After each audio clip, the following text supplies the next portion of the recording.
ഈ ഒരു ദിവസം സത്യം പറഞ്ഞാലേ കല്യാണിനെ എങ്ങനെയെങ്കിലും സ്കൂളിലേക്ക് ഒന്ന് പറഞ്ഞയച്ചിട്ട് റെസ്റ്റ് എടുക്കണം എന്ന് വിചാരിച്ച് നിൽക്കുന്ന ഒരു ദിവസമാണ് കേട്ടോ.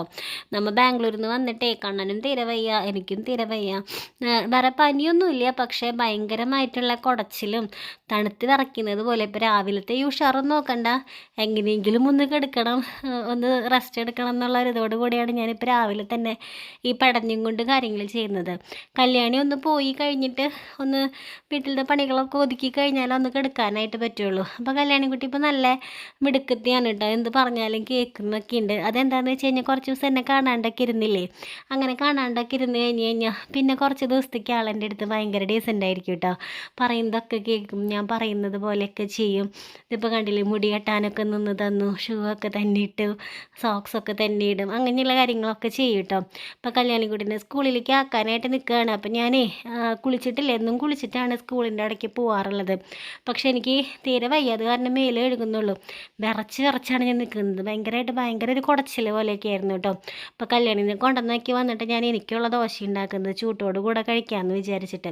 അപ്പോൾ കല്യാണിനെ കൊണ്ടുവന്നാക്കി വന്ന് മേലൊക്കെ കഴുകി ഡ്രസ്സൊക്കെ ഒന്ന് മാറി എന്നിട്ടാണ് കേട്ടോ ഞാൻ എനിക്കുള്ള ദോശ ഉണ്ടാക്കാനായിട്ട് നിൽക്കുന്നത്. കല്യാണിയും ഒക്കെ കഴിച്ച് കണ്ണനൊക്കെ കഴിച്ചിട്ടുണ്ടായിരുന്നു. അത് കഴിഞ്ഞിട്ട് ഭക്ഷണം കഴിച്ചിട്ട് ഒരുവിധം പണികളൊക്കെ ഒതുക്കിയിട്ടുണ്ടായിരുന്നു കേട്ടോ. കണ്ണൻകുട്ടീനെ സെറ്റാക്കി തലയൊക്കെ പൊക്കി വെച്ച് കിടത്തി. ആൾ ഇത്തിരിശ്ശെ വാശിയിലാണ്, കരയുന്നുണ്ട്. അപ്പം ഞാനെടുത്ത് കിടന്നാലാണ് അവൻ ഉറങ്ങുള്ളൂ. അപ്പം ഞാൻ എനിക്കുള്ള സ്ഥലം അവിടെ നീക്കിയിട്ടിട്ടുണ്ട് കേട്ടോ, അപ്പോൾ മൂടി പുതച്ച് കിടക്കാൻ കണ്ടാന്ന് പറഞ്ഞിട്ട്.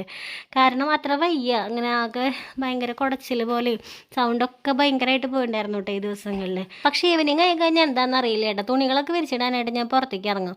പുറത്തേക്ക് ഇറങ്ങുമ്പോൾ അവിടെ വല്ല ചപ്പും ചവറോ എന്തെങ്കിലുമൊക്കെ കണ്ടു കഴിഞ്ഞ് പിന്നെ ഞാൻ കൈക്കോട്ടെടുക്കലായി, ചൂലെടുക്കലായി, അടിക്കലായി, വൃത്തിയാക്കലായി. അതെന്തോ ഈവനിങ്ങിൽ എനിക്കത് ഇഷ്ടമാണ്. എനിക്ക് എത്ര വയ്യെങ്കിലും നമ്മൾ ഇഷ്ടപ്പെട്ട് ചെയ്യുന്ന കാര്യങ്ങളാണ്. ചിലപ്പോൾ വയ്യാണ്ടിരിക്കുകയായിരിക്കും, അപ്പോൾ ഞാൻ അമ്മയുടെ അടുത്തൊക്കെ പറയുമ്പോൾ അമ്മ പറയട്ടോ, വയ്യാത്ത ദിവസങ്ങളില്ലെങ്കിൽ അടങ്ങിയിരിക്കുക, അതൊക്കെ പിന്നെ ചെയ്യാലോ എന്നൊക്കെ പറയും. പക്ഷെ നമുക്കൊരു മൂഡില്ലേ, അപ്പോൾ ചിലപ്പോൾ അതങ്ങോട്ട് ചെയ്താലേ നമുക്ക് ചിലപ്പോൾ ഒരു സന്തോഷം കിട്ടുള്ളൂ, അല്ലെങ്കിൽ ഒരു സമാധാനം ഉണ്ടാവുള്ളൂ എന്നുള്ളൊരവസ്ഥ. അപ്പോൾ ഞാനതൊന്നും നോക്കാറില്ല കേട്ടോ. അപ്പോൾ വിചാരിക്കും വൈകിട്ടത്തെ മേലുകളികൾ കഴിഞ്ഞിട്ട് ബാക്കി പണികളൊക്കെ കഴിച്ച് ഭക്ഷണം കൊടുക്കലൊക്കെ കഴിഞ്ഞ് കഴിഞ്ഞ് പിന്നെ വെറുതെ ഇരിക്കാമല്ലോ എന്ന് വിചാരിച്ചിട്ട് അപ്പോൾ ഈവനിങ്ങിൽ ഞാനൊന്ന് ഭയങ്കരമായിട്ട് ആക്റ്റീവ് ആവും കേട്ടോ. അതിപ്പോൾ ചില ഉണ്ണികളുടെ കാര്യം പറയില്ലേ, അവർ തല പൊന്തി കഴിഞ്ഞ് വെറുതെ ഇരിക്കില്ലെന്ന് പറയില്ലേ, ചില സമയത്ത് എനിക്ക് എന്നെ അങ്ങനെ തോന്നാറുണ്ട്. തല പൊന്തി കഴിഞ്ഞ് എനിക്ക് എന്തെങ്കിലുമൊക്കെ ചെയ്തുകൊണ്ടിരിക്കണം. പിന്നെ ഇപ്പോൾ ഒഴിച്ചുകൂടാൻ പറ്റാത്തൊരു കാര്യമാണ് ചെടികൾക്കൊക്കെ വെള്ളം കൊടുക്കുക എന്നുള്ളത്, അല്ലെങ്കിൽ ഭയങ്കര വിഷമമാണ് കേട്ടോ.